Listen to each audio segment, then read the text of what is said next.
Hi, it's Raj from 3CB Performance. David Ornstein of The Athletic reported on Monday, March 9th, that Arsenal right back Hector Bellerin has been playing through a quote torn groin on his right leg, suffered during additional drills in the lead up to Newcastle United's visit on February 16th, with the injury primarily limiting Bellerin's crossing ability and being managed via painkillers. In this video, I'll explain what quote torn groin most likely means, why the issue doesn't surprise me, and some insight into the medical decision-making calculus. A torn groin obviously doesn't sound great, but it commonly colloquially refers to an injury to one of the muscles of the adductor group.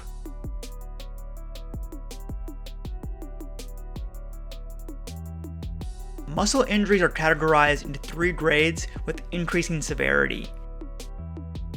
Based on the fact that Hector's still been playing consistently, playing 90 minutes versus Newcastle and Everton, 84 minutes in the Europa League second league against Olympiacos, and came on in the final stage versus West Ham, and the fact that he's managing the problem via painkillers rather than a dedicated rehab stint, my educated guess is that he's dealing with a mild grade 1 tear.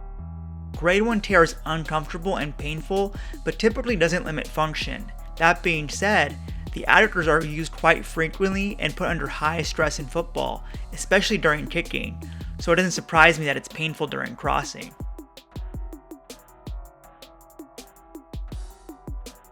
Speaking of not being surprised, it came as no shock to me that Hector was dealing with a muscular injury, as the research clearly indicates that any player coming off ACL injury is at increased injury risk throughout the rest of the body due to compensation and fitness deficits.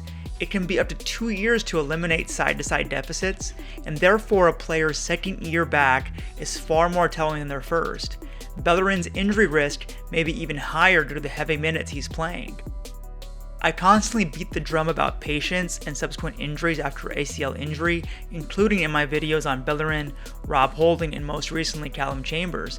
For a comprehensive, Arsenal-centric written piece on the extensive post-ACL repair return process, even after getting back to the pitch, check out James McNicholas, aka Gunnerblog's excellent article on The Athletic.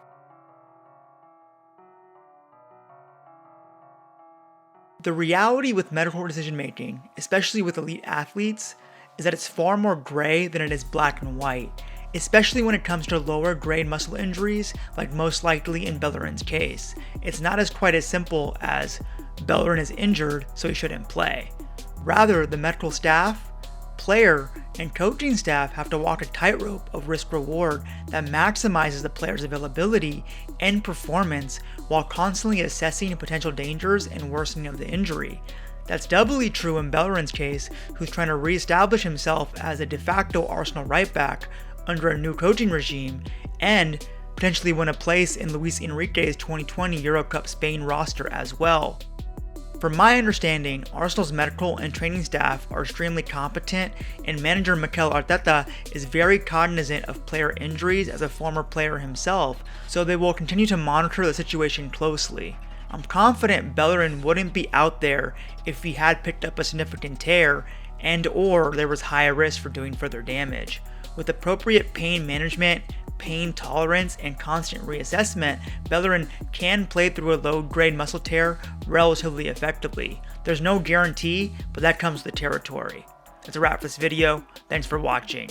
My goal is to provide you with in-depth, evidence-based, narrative-free analysis. You can always find me on IG and Twitter at 3CB Performance.